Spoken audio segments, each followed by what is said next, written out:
Hoje daremos aqui continuidade ao conteúdo da nossa disciplina com o conteúdo da aula 10, tá?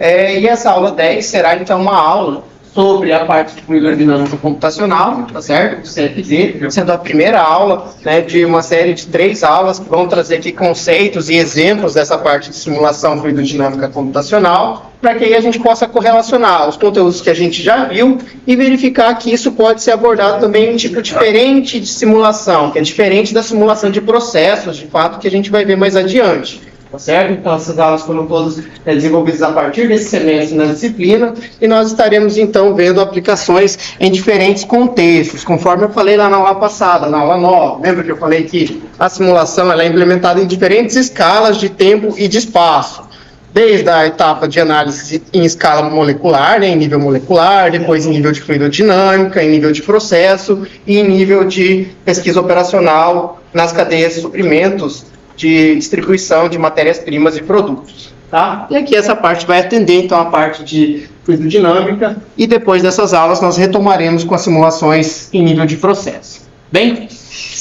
Bom, seguimos com isso a partir do que a gente viu na aula anterior, onde foi comentado sobre aplicações da simulação, os tipos e classes de simuladores de processo, né? Falei um pouco sobre cada um, a estrutura geral do simulador de processos, que a mesma estrutura também se aplica em diferentes classes de simuladores. Na aula de hoje, nós veremos inicialmente, entenderemos o que é, né, o CFD, o que é essa fluidodinâmica computacional. Falaremos um pouquinho sobre as equações de governança, que são as equações base para a construção de modelos de fluidodinâmica computacional. Trabalharemos um exemplo introdutório, mas que já dá uma boa ideia de como funciona a modelagem e a criação de meshes para a simulação em fluidodinâmica computacional, trabalhando o método dos volumes finitos para a resolução da modelagem nesse mesh. Certo? Vocês vão ver que é um exemplo aparentemente um pouco, né, mais simples, mas que a estrutura é aplicável e reprodutível a qualquer outra equação de governança e também em outras direções, né, em outras dimensões do sistema que a gente está fazendo análise da simulação. Bem? O que é o CFD?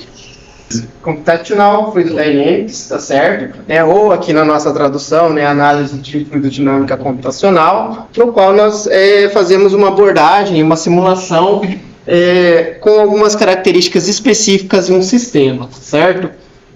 E do ponto de vista conceitual, né, a gente tem especialistas que se dedicam a estudar e atuar diretamente apenas nessa área. Essa é uma área de especialização, então, da parte de simulação, e não só da simulação para engenharia química, também para engenharia mecânica, para engenharia aeronáutica, para vários outros cursos que aí trabalham e analisam os efeitos disso em veículos, em equipamentos, em máquinas, né, todas que tenham ali envolvidos alguns elementos de fluido que sirvam para dar a base da simulação daquele sistema, tá? Mas, pensando então nessa análise conceitual do CFD, nós podemos dizer que é um método teórico de investigação científica e de engenharia, tá? Que visa o desenvolvimento e aplicação de uma ferramenta computacional semelhante à câmera de vídeo para análise baseada em causa e efeito da dinâmica de fluidos e também dinâmica de transferência de calor e também transferência de massa, tá certo? E aí, entendendo isso, né, por que a gente pode definir ou pode trazer como essa análise semelhante a uma câmera de vídeo? Porque a gente busca analisar como se fosse, de fato, um ambiente com um comportamento em tempo real ao longo de um certo período de tempo do nosso sistema, tá? Por exemplo, nós já fizemos algumas modelagens e resolvemos lá alguns modelos de variação com tempo e espaço, certo? Se a gente faz um plot em 2D, lembram que aí o nosso plot, ele fica, né, se a gente fizer em 2D, ele fica como se fossem várias retas que representam vários instantes de tempo com a nossa dimensão aqui com relação ao espaço, a variação da propriedade do espaço. Ou se a gente plotar em 3D, nós temos uma superfície que dá o comportamento dessa propriedade ao longo do espaço e de uma posição. Bem, pensando numa análise ao longo do tempo, nós poderíamos pensar que independente se é em 2D ou se é em 3D, essa representação, essa imagem, ela pode mostrar o comportamento variando ao longo do tempo, como se fosse um vídeo, tá certo? Quando a gente resolve ao longo do tempo, uma forma de visualizar isso é como se nós estivéssemos aqui com o nosso gráfico em 2D partindo disso, e à medida que o tempo for passando em um vídeo, o meu perfil ele vai se movimentando e indo em direção ao tempo, instante de tempo que eu quero. Tá? Então é transformar essa análise gráfica em um vídeo que reproduz o comportamento variando com o tempo. Bom, e para isso, nós precisamos então, para qualquer sistema, né, dos que a gente viu e os que a gente vai trabalhar aqui, partir da modelagem em cima das equações de governança. Tá? Essa é a nomenclatura que a gente traz para os estudos e para as bibliografias, referências da área de CFD. Tá? A maioria, né, das que eu pesquisei, das que eu já estudei, tratam como equações de governança, mas que são equações que aqui a gente já conhece e já viu, né, com outras nomenclaturas também. O que seriam essas equações de governança? São as nossas equações de fenômenos de transporte, tá certo? As nossas equações de fenômenos de transporte são, então, equações de Navier-Stokes, para o balanço de momento, equação da energia, equação da massa, e todas elas podem ser generalizadas em uma forma universal, que eu posso representar, e a partir dessa forma universal tratar as minhas grandezas em termos do gradiente de interesse, das forças motrizes e das resistências envolvidas nesses fenômenos. Bom, bem, então relembrando aqui a equação de Navier-Stokes desde lá da disciplina de mecânica dos fluidos, energia em transferência de calor, massa em transferência de massa, usando o princípio da conservação, acúmulo igual a entrada, menos saída, mais geração, menos consumo, aplicando o conceito de variação infinitesimal, tudo aquilo que a gente já fez nas primeiras aulas, a gente pode escrever uma estrutura geral que já traz aquilo para a gente e simplesmente simplificar a partir daqui, tirando o que não existe nessas equações e inserindo os parâmetros variáveis de interesse para ter essa representação geral. Tá? E vejam que eu tenho termos de acúmulo, de variação com o tempo para todas essas equações de fenômenos de transferência, que mostra a variação das minhas propriedades, tá certo? Sendo aqui o U a velocidade, T a temperatura e C a concentração. Um termo de convecção, tá certo? Que, em termos de mecânica dos fluidos, tanto a convecção quanto a difusão, ela pode ser entendida dentro de um mesmo termo, tá certo? Depende de como a gente está analisando essa velocidade aqui, e a gente vai ver isso um pouco mais para frente, vocês já devem ter uma prévia lá atrás. E temos as forças de atuação, né, ou os elementos de atuação sobre a fronteira do nosso sistema. Tá? Então, posso ter entrada de massa e energia com relação ao ambiente externo. Tá? Ele representa essas entradas e saídas com relação ao externo aqui, nesses termos aqui representados por S. E as forças atuantes do ambiente externo que normalmente nós temos em um sistema de mecânica dos fluidos são pressão, tensão de cesariamento e ação da gravidade. Okay? Sendo que aqui o sinal da pressão vem da questão do sentido do fluxo, que sempre se move no sentido de maior pressão para o sentido de menor pressão. Em função disso, a gente tem aqui o sinal negativo para pressão. A tensão de cesariamento se pode dar com atrito em relação a camadas externas do elemento de fluido e também da gravidade, que gera um campo de força sobre o nosso sistema C. Okay? Bom, aí eu queria trazer isso só para a nossa discussão, para a gente pensar. E para vocês relembrar que todas essas grandezas que a gente viu aqui dentro das equações podem ser então generalizadas na forma de uma grandeza φ, que é a partir dessa equação geral que eu posso representar todas as minhas três equações. Bom, para a gente entender como a gente pode pegar uma dessas equações e ir realizando as nossas simplificações e transformar essa equação em um sistema que eu possa resolver por algum método, e nesse nosso caso aqui, o método vai ser o método dos volumes finitos, porque é o método que realmente é o mais eficaz e o mais implementado na solução de equações de fluidodinâmica computacional. Nós iremos, então, utilizar um exemplo partindo da equação de transporte de energia para um sistema de difusão em 1D, tá? Considerando uma difusão, uma dimensão, e considerando apenas o efeito difusivo. Tá? Para simplificar esse caso inicial, depois a gente vai incorporar o efeito convectivo, depois a gente vai formar as direções, depois a gente vai ver que basicamente o que muda é ter mais termos matemáticos para resolver, mas o desenvolvimento ele é sempre o mesmo. Tá?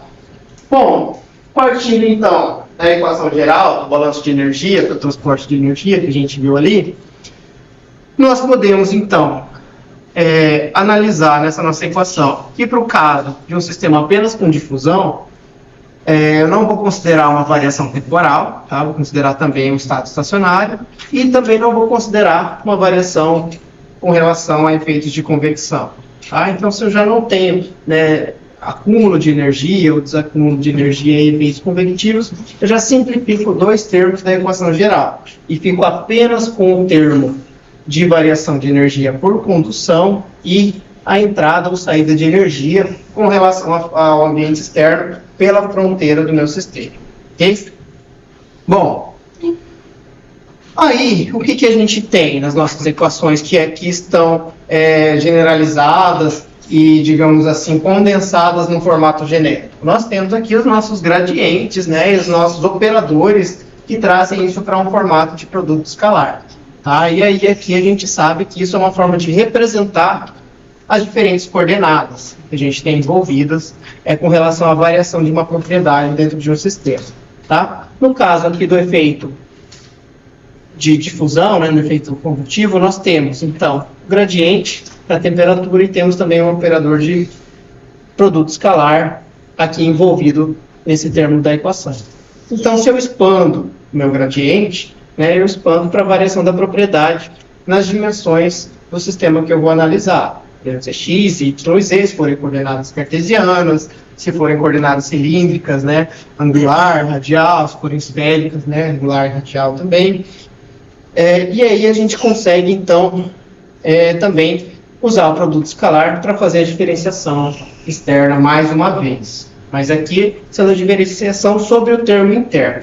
Tá? Então, uma coisa é o gradiente, a outra coisa é o produto escalar. Tá? Vocês acharam que nunca mais iam usar geometria analítica, iam utilizar cálculo 3, cálculo 4, certo? Vocês vão ver mais à frente, para a gente simplificar isso aqui, a gente precisa recorrer ao teorema da divergência de Gauss, precisamos também aplicar uma interpolação linear, né, uma simplificação diferencial, e aí isso é aplicado para poder condensar e resumir as nossas equações. Em termos de programação, né, vejam que isso em um algoritmo, né, são termos similares. Então, eu posso simplificar utilizando um laço de repetição, um for, para cada direção. Então, quando eu uso esses operadores, facilita bastante minha interpretação e resolução computacional também. Bom, então, se nós temos essa equação aqui para resolver, para um sistema mais à frente, nós veremos primeiro como transformar ela em uma equação que pode ser resolvida pelo método dos volumes finitos, certo? Então, a equação diferencial que a gente tem ali, ela pode ser resolvida para um elemento finito de um fluido. E a gente vai ver a representação desse elemento numa figura ali mais à frente, independente do tamanho do volume ou da localização. Tá? Então, a gente vai trabalhar com um elemento finito de volume pequeno e depois, quando a gente integra e resolve essa equação sobre todo o volume, nós temos a solução em todo o meu sistema. Certo? Aí, matematicamente, essa integração é representada dessa forma. Eu pego a minha equação e integro sobre todo o meu volume, considerando, né, que elementos finitos de volume aqui dentro. Certo? Por propriedades apenas matemáticas, de separação de integral, eu consigo aqui dividir a minha equação em dois termos. Tá? Um termo da integração sobre o efeito difusivo e um termo de integração sobre o efeito de transferência de energia com relação ao ambiente. E aí, a gente vai ver que a gente consegue realizar essa integração sobre um elemento de volume finito do meu sistema. Tá? Que é um elemento que eu, digamos assim, considero uma variação infinitesimal de volume contida dentro do sistema que eu estou analisando, seja uma barra, seja um paralelepípedo, seja um cubo, seja uma esfera, seja o que for, eu consigo, né, pegar um elemento finito ali dentro e a partir desse elemento finito fazer a integração nessa pequena parte do domínio, claro, considerando que são todos elementos iguais na distribuição ali dentro do espaço que nós chamamos de espaço contínuo, tá, do fluido. Então nós temos um fluido flutuando, ou, né, uma barra com transferência de energia, ou um sistema com transferência de massa, e aí eu vou pegar um elemento isolado do contínuo desse fluido ou desse sólido que eu estou fazendo análise para integração. Bem, no caso de uma barra, de uma dimensão, se essa dimensão é a dimensão axial, quando eu pego um elemento finito, esse elemento finito se torna um elemento finito no sentido de x, delta x, igual a gente fez em alguns exemplos também nas aulas anteriores, que a gente lembra quando são parâmetros distribuídos, que aqui no nosso caso sempre serão parâmetros distribuídos para a mecânica dos fluidos, nós estamos então considerando uma variação infinitesimal na direção que eu estou analisando a variação do comportamento da minha grandeza. Bom, para que a gente possa resolver, isso a gente tem que, claro, ter algumas orientações com relação ao comportamento do sistema e às vezes também ter algumas suposições, certo? Primeiro, em relação ao termo de entrada ou saída de energia. Tá? A gente, considerando que o estado está estacionário, que não há o acúmulo ou desacúmulo de energia, essa quantidade de energia que entra, ou sai do meu sistema, ela vai ser considerada como uma fonte de energia de calor constante. Tá? Porque se ela variar, aí vai variar com o tempo também essa quantidade. E aqui a gente não tem, porque a gente está considerando o tempo estado estacionário. Sendo essa quantidade de energia, essa fonte de energia constante, ela pode sair aqui da integral. Tá certo? Ele saindo da integral, quando eu fico só com a integral do volume dV, então é o produto do fluxo médio de energia transferido para dentro ou para fora do meu elemento de fluido, vezes todo o volume do meu sistema. Ok? Então esse termo aqui é simples da gente representar. Bom, o que falta agora para a gente ter uma equação fácil ser resolvida é simplificar ou organizar apenas o primeiro termo, que é o termo aqui mais complicado, com números diferenciais e com uma integral. Tá? Então, esse primeiro termo é a integral de volume da difusão de calor dentro do volume de controle. E aí, para avaliar esse termo, é necessário a gente aplicar o teorema da divergência, ou também conhecido como teorema da divergência de Gauss, certo? Para que a gente possa converter essa minha integral em uma forma, em um modelo de equação que eu separo as minhas variáveis e que eu consigo integrar e resolver de fato. Relembrando, o que é teorema da divergência de Gauss? É encontrar o comportamento de um campo, um campo vetorial, de uma força ou de uma quantidade de energia, qualquer tipo de campo, pode ser um campo eletromagnético, um campo de ação gravitacional, um campo de ação de algum efeito, no nosso caso aqui é um campo de transferência de energia, certo? E aí, para a gente analisar esse perfil desse campo, nós consideramos um elemento dele, nós realizamos uma integração de volume sobre a área desse campo, certo? E para fazer aplicar esse teorema, nós temos que realizar uma integração sobre um volume, de um sistema que é definido por um volume, e a gente tem esse sistema ali atrás, que é o nosso sistema, o nosso elemento de fluido, que a gente está analisando a variação térmica com relação à difusão. E aí essa integral eu consigo simplificar em um produto do meu campo por um vetor de força, um vetor normal vetorial. Tá? Aqui uma anotação que a gente usa para representar a variação em todas as direções, digamos assim, e aí o meu volume se torna área. Essa simplificação é possível quando eu igualo o volume, o acúmulo de uma quantidade do meu campo dentro desse volume igual ao fluxo que eu tenho para fora dele. Tá? Então eu consigo analisar qualquer tipo de variação dentro do campo a partir do fluxo que sai dele em um vetor normal perpendicular a esse volume. Ok? Bom, no nosso caso, o nosso volume ali, o nosso volume de controle é aquele elemento infinitesimal da barra, que a gente olhou ali atrás. E é só no sentido axial. Então, sendo só no sentido axial, a gente só tem o nosso vetor normal aqui na direção axial, no sentido para a direita, ou no sentido para a esquerda. Que a gente vai considerar para a esquerda negativo, para a direita positivo. Certo? Ele acontece sobre a superfície, que no caso a nossa superfície aqui seria a face direita do volume ou a face esquerda. Certo? E o nosso campo aqui é o nosso campo de energia, representado por um campo de distribuição do perfil de temperatura. Bom? Bem, matematicamente, então nós convertemos aqui o gradiente desse campo na integral de volume como produto do campo com o vetor normal transferindo então esse volume para a área superficial do meu volume. Quando nós aplicamos aqui então o divergente, o gradiente, perdão, sobre o meu campo, eu distribuo nas coordenadas que eu estou analisando, tá certo? E aí multiplico cada uma, converto isso no produto da derivada com o vetor normal naquela direção.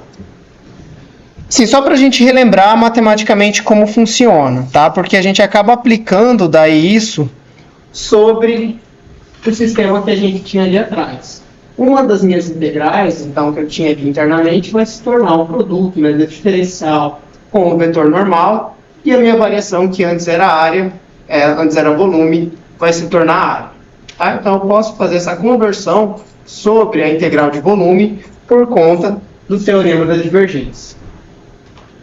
Bom, assumindo isso também porque as quantidades de fluxo que saem da face da célula, que é a superfície ali que delimita a área superficial, ele é constante, tá? Como o teorema pede para a análise do acúmulo dentro do volume.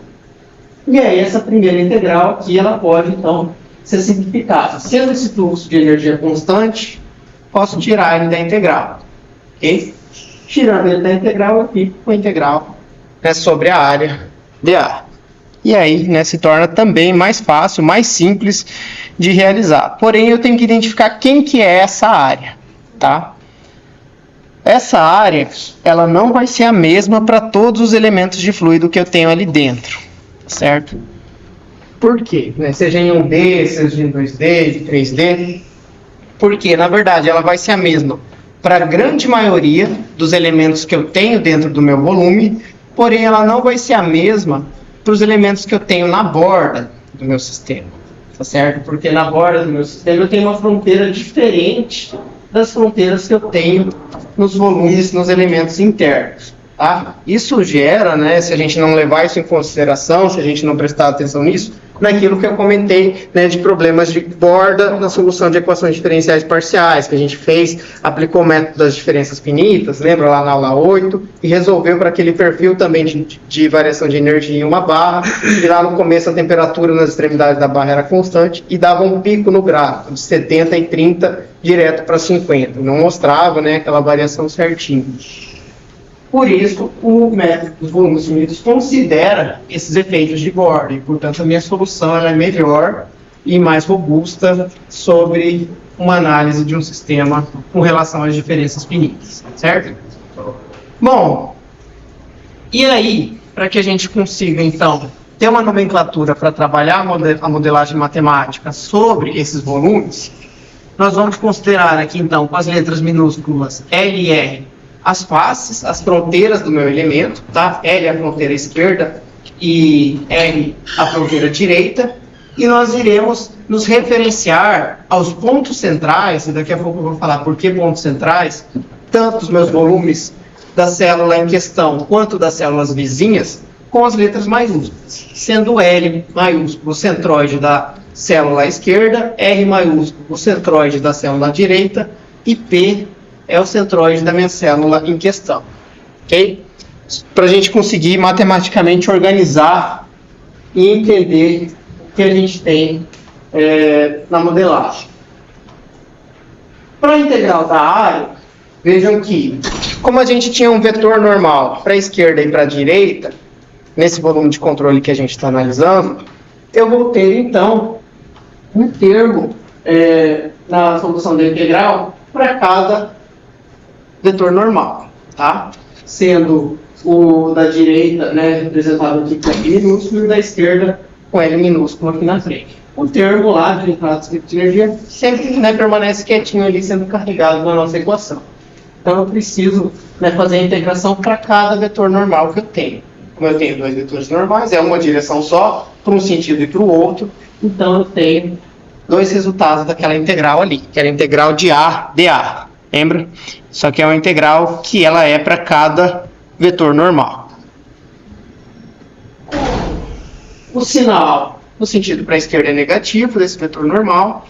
Então, aqui o meu sinal para esse termo, quando eu multiplico o vetor pelos termos de diferencial e de área, aqui o da face esquerda se torna negativo.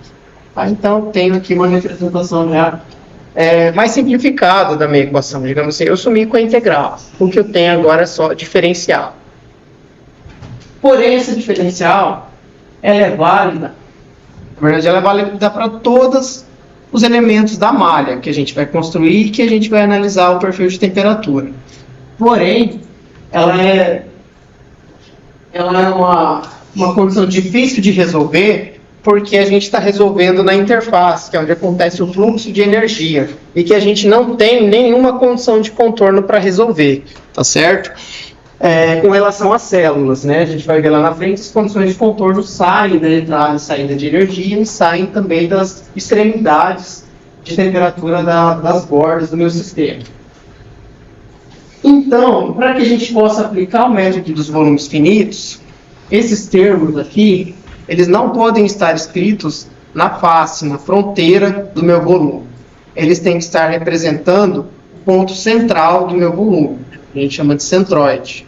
Então, eu vou ter que converter esses termos aqui com relação à variação de temperatura na borda, na fronteira da célula ou do volume, para um termo que represente a quantidade que eu quero analisar no centro desse volume, tá? E não na borda, porque o método dos volumes finitos exige que a solução seja aplicada sobre os centroides do volume, tá? E aí, para a gente conseguir converter isso, nós vamos recorrer aqui, né, ao método da diferenciação central, ou também conhecido como uma interpolação linear, entre o ponto da direita e da esquerda, para conhecer o ponto central, né, o centroide, e também conhecer os pontos no centro das células, à esquerda e à direita da minha malha. Tá? Isso vai ser feito de três formas. De uma forma para todas as células no centro da malha, porque a distância entre o centro da célula e as células ao redor delas são as mesmas, e de formas diferentes para as células que estão no limite da esquerda e no limite da direita, porque neles a distância entre o centroide deles e a parede ou a superfície final não vai ser a mesma distância, vai ser metade dessa distância, certo? A gente vai ver isso no desenho ali mais à frente para ver que isso muda. Então, mas para todos a gente vai usar aqui então a diferenciação central, né, que é simplesmente uma interpolação linear entre as duas extremidades das células. Para as células internas, então veja, vou pegar a temperatura no centro de uma célula à esquerda, a temperatura no centro da célula de interesse e a temperatura no centro da célula à direita. E aí, né, olhando aqui em termos de uma interpolação linear, eu posso representar o termo da diferencial ali, que está presente tanto na direita quanto na esquerda, como a diferença das temperaturas dos centróides das células dividido pela distância entre esses centróides. E, matematicamente, na nossa solução, o que é essa distância? É um passo que a gente adota para fazer a divisão dos tamanhos da nossa máquina, certo? E ele vai ser o mesmo para todas as células internas, porque todos os meus elementos de fluido têm o mesmo tamanho, independente do local que eles estão ali colocados. Tá? Então, o termo da diferencial eu consigo representar em uma interpolação linear. O termo da esquerda, a interpolação linear acontece entre a temperatura da célula à esquerda, TR, e a temperatura da célula de interesse, TP, e no da direita, né, a interpolação entre a temperatura da célula de interesse, TP, e a diferença da temperatura na célula direita, TR. Certo? De left and right. Bom, substituindo aqui a interpolação para substituir o diferencial, vejam que a nossa equação, que vem sendo então simplificada e carregada desde lá da equação global do balanço de energia, tem esse formato. E eu consigo então reorganizar em função da temperatura no centroide da célula de interesse. Mas vejam que aqui ele depende também da temperatura na célula esquerda e da temperatura na célula direita. E aqui isso começa a lembrar um pouco a gente o método das diferenças finitas, que é o que a gente trabalhou lá no Excel e que a gente sempre pegava as células adjacentes para calcular a temperatura na posição da malha que a gente queria. Bom, a partir daqui eu só vou fazer algumas simplificações, tá? Então eu vou chamar aqui a nossa razão K sobre D, que são parâmetros constantes, tá? O K é o nosso fluxo difusivo de calor, e D é a distância entre os centróides das células. Todas as células têm o mesmo tamanho, então a distância é sempre a mesma, chamando então de D. Isso simplifica a nossa equação ali abaixo. E aí também vou abreviar alguns termos que multiplicam as temperaturas dos centróides das células envolvidas na minha análise, chamando aqui com um azinho minúsculo os termos que acompanham a temperatura do centróide da célula de interesse, da célula esquerda, da célula direita, e chamando de SU ali a quantidade de energia envolvida nessa transferência. E também vou chamar, por enquanto, mas vocês vão ver que só vai surgir nas próximas análises, de SP, a quantidade de energia envolvida quando eu tenho uma extremidade. Tá? Como aqui são as células do centro, esse termo não aparece. Mas para as próximas células que a gente vai analisar, então a gente tem esse termo presente. E os outros termos também vão aparecer. Vocês vão ver que daí a gente consegue deixar todo mundo numa mesma notação. Tanto as células de dentro, quanto as células da extremidade da esquerda e as células da extremidade direita. E a gente tem, vejam que, lá no começo a gente tinha uma equação diferencial parcial, com a variação em todas as posições. A gente está trabalhando só em um sentido estado estacionário, isso se tornou uma equação diferencial. Nós tínhamos uma diferencial de uma diferencial, que seria uma diferencial de segunda ordem. Aí a gente aplicou o teorema da divergência de Gauss e tornou só uma diferencial. Daí nós aplicamos a interpolação linear, essa diferencial sumiu, porque se tornou uma diferença entre as quantidades dos elementos infinitesimais. E no fim das contas, a gente chegou em uma equação algébrica, tá? Muito mais fácil e simples de resolver, porém que ela vai ter que ser resolvida para todos os elementos de fluido. E vai representar o perfil, daí no caso o perfil de temperatura, para o meu sistema, quando eu resolvo o sistema de equações algébricas gerado para todos os elementos de fluido. Bom, antes da gente olhar e observar o sistema geral, verificamos aqui então que a gente precisa das equações para células de fronteira. Tá? A célula que fica à esquerda, na parede, digamos assim, da barra, e depois para a direita também. E que a dedução pode ser feita de forma similar, partindo da equação do volume infinito que a gente tinha após a aplicação do teorema da divergência. Porém, para a gente calcular a temperatura aqui, a temperatura ela vai, digamos assim, a forma de representar na borda à direita é a mesma, porque a distância que eu tenho aqui do centróide da célula direita também é o mesmo D que eu vi ali atrás. Mas vejam que eu não tenho um ponto para cá. A minha extremidade final é a parede. E a distância do centróide da célula limite aqui até essa parede agora vai ser quem? D sobre 2.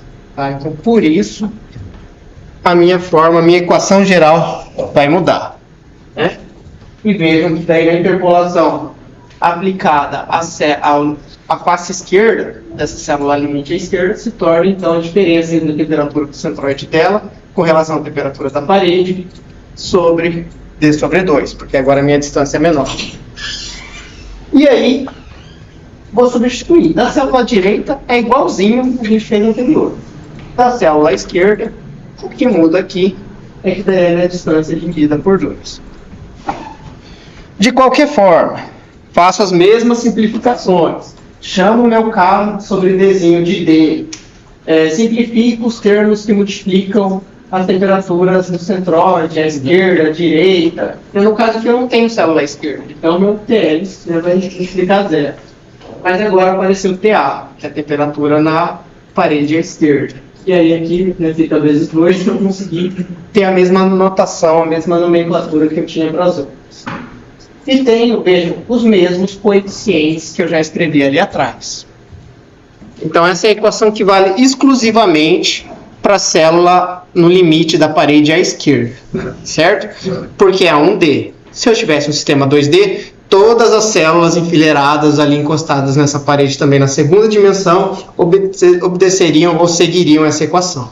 Tá? Bom, e aqui a temperatura na célula, no centróide dessa célula é TL. E o mesmo é feito lá na célula limite à direita.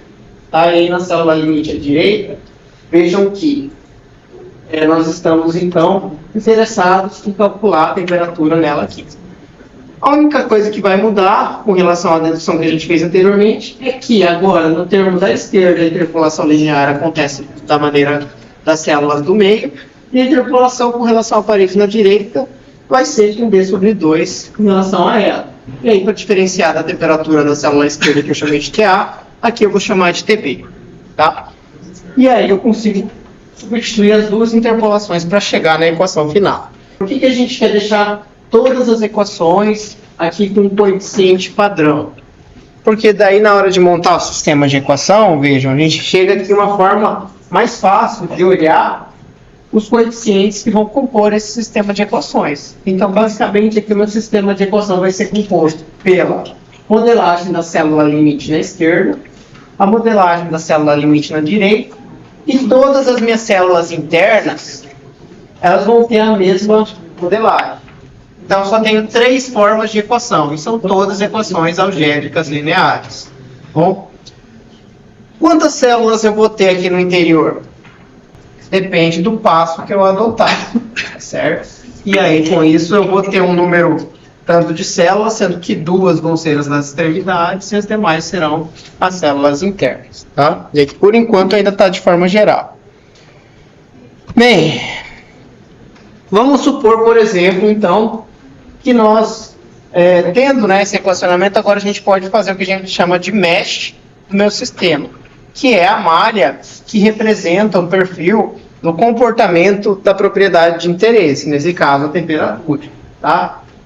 Vamos supor aqui, então, que essa barra, eu vou fazer, então, um mesh de 5 células, tá? Se eu fizer um mesh de 5 células, para tentar analisar o perfil dela, eu vou ter, então, 3 células internas e 2 células limites, aqui uma à esquerda e uma à direita, para o qual a modelagem dessas 3 células é igual àquela das células internas que a gente fez ali, e das células da direita e esquerda, aquela equação de cima e de baixo. Tá? Então, com 5 células eu vou ter quantas equações? 5. Uma para cada célula. Tá? Vejam, as equações das células internas, todos obedecem àquele equacionamento que a gente fez genérico para as células internas. O que muda é que cada um tem a sua temperatura, T2, T3, T4. A temperatura esquerda de T2 é quem? T1. A temperatura direita de T2 é quem? T3. Para T3 a esquerda T2 e a direita T4. Para T4 a esquerda T3 e a direita T5. E T1 e T5 são representados nas equações das células limites. Bom, agora, como que a gente resolve esse sistema de equações? Pode ser pelo método, né, de um sistema matricial, isso mesmo. E para a gente montar uma matriz, o que a gente faz aqui? Simplesmente uma manipulação matemática com o intuito de jogar todos os termos que têm variável para o lado esquerdo da equação, todos os termos independentes, constantes, sem variáveis, e deixar do lado direito. Tá? E aí, a partir daqui, a gente já tem um sistema algébrico de equações lineares, nos quais eu consigo decompor esse meu sistema em que matriz dos coeficientes, vetor das variáveis e vetor dos termos independentes. E aí resolver por inversão matricial, no qual o vetor das variáveis é igual ao produto do vetor dos termos do inverso da matriz dos coeficientes pelo vetor dos termos independentes. Beleza? Para ficar mais fácil de enxergar, o que acontece? Então a gente atribui alguns zeros ali para olhar isso daqui. Aqui nós temos, né, os nossos ALs, ARs e APs, que trazem as temperaturas nos centróides das células e nas células da direita e à esquerda. Meu vetor de variáveis, que é a temperatura nos 5 pontos, nos centróides das 5 células. E os termos independentes aqui que levam em consideração a transferência de energia, alguns parâmetros que a gente simplificou deles lá atrás. Tá? E aí esse sistema aqui nessa forma se torna, né, matriz A de coeficientes vezes matriz T, vetor T das temperaturas, igual ao vetor B dos termos independentes. Bom, vamos então resolver. Tá? Vamos dar valores para os parâmetros desse sistema, tá certo? Vamos supor aqui um exemplo para a gente resolver em Python. Então, abram lá o Jupyter, tá? Abram o arquivo notebook. Vocês já sabem resolver sistemas lineares em Python, tá? A gente já viu as bibliotecas. Tem até lá um template para vocês, se eu não me engano, nas aulas 3 e 4 de um sistema linear resolvido. Vocês podem até usar aquele template, se vocês quiserem. Abram, então, aí o Jupyter, né? Criem um arquivo. E vamos, então, resolver esse sistema que a gente viu ali atrás para uma barra, considerando estado estacionário, né? MV. Área de seção transversal 0,1 metros quadrados, condutividade térmica 100 watts por metro Kelvin, temperatura A 100 graus Celsius, temperatura B 200 graus Celsius, ou seja, à direita minha temperatura vai ser maior do que a esquerda. E há uma fonte de calor constante 100 watts por metro cúbico, realizando transferência de energia com a barra. O que é essa fonte no meu equacionamento? Esse é aquele termo S que, né, acompanha aqui a minha equação. Tá? E esse campo de temperatura na barra é governado pela equação de difusão estado estacionário 1D, a qual a gente fez a dedução ali atrás. Tá? Então vamos lá, no quarto. Passo 1, determinar o número de células. Passo 2, atribuir os parâmetros. Passo 3, delimitar a matriz dos coeficientes com esses parâmetros. Passo 4, montar o sistema matricial. Passo 5, usar a biblioteca do Python para resolução de sistemas lineares que a gente viu lá anteriormente. Claro, antes de tudo, chamar as bibliotecas. Né? Vejam aqui, ó, com 5 pontos a nossa solução não fica boa e não fica robusto, porque, olhem, a temperatura na minha célula 5, aparentemente, se eu olhar no gráfico, ela está ficando um pouco acima da minha temperatura da parede, né? Isso não pode acontecer, né? Porque uma temperatura maior vai ser no limite. Mas isso acontece por causa do erro de eu trabalhar com um número pequeno de células. Quando eu aumento o número de células, isso já começa a sumir, né? Eu já começo aqui a ter já uma diferença mínima dessa temperatura final em relação à parede. Né? Com muito mais células, isso uma hora vai deixar de acontecer, porque a minha solução se torna robusta o suficiente. Tá, vamos lá. Qual que é a dificuldade da aula de hoje? A dificuldade é gerar as equações por meio do método dos volumes finitos. Tá? Não é nem fazer a simplificação. A gente parte da equação de governança, chega na equação simplificada, ali considerando efeitos convectivos, difusivos, de acúmulo que a gente tem. Aí, a partir dali, a gente tem que definir o volume finito e, com o volume finito, determinar as equações para as bordas e as equações para os volumes internos. Tá? E assim, pode ser feito de diversas maneiras. Essa maneira que eu mostrei para vocês é uma maneira que ela permite a construção de um algoritmo, porque ela padroniza os coeficientes que multiplicam as equações, tanto da fronteira quanto no interno. Tá? E aí a gente consegue resolver um sistema de uma maneira direta. Não precisa ficar definindo parâmetro para cada equação. A gente consegue inserir, calcular, substituir e gerar os coeficientes. Certo? E aí, uma vez construído o meu sistema, com os coeficientes, resolver também simples. Mas vejam que a gente resolveu na forma de um sistema linear. Tá? Então, assim, prático e aplicável, que é o método dos volumes finitos. E aí, ao resolverem, né, essa solução hoje, para N pontos, essa solução, então, vai ter uma maior robustez e representação do sistema. Bom? Aqui as principais referências, tá? Para a aula de hoje, as próximas aulas também de CFD, tá? Todas estão disponíveis na nossa biblioteca, tá? No acesso virtual, tá? Obrigado pela atenção de vocês e até a próxima aula.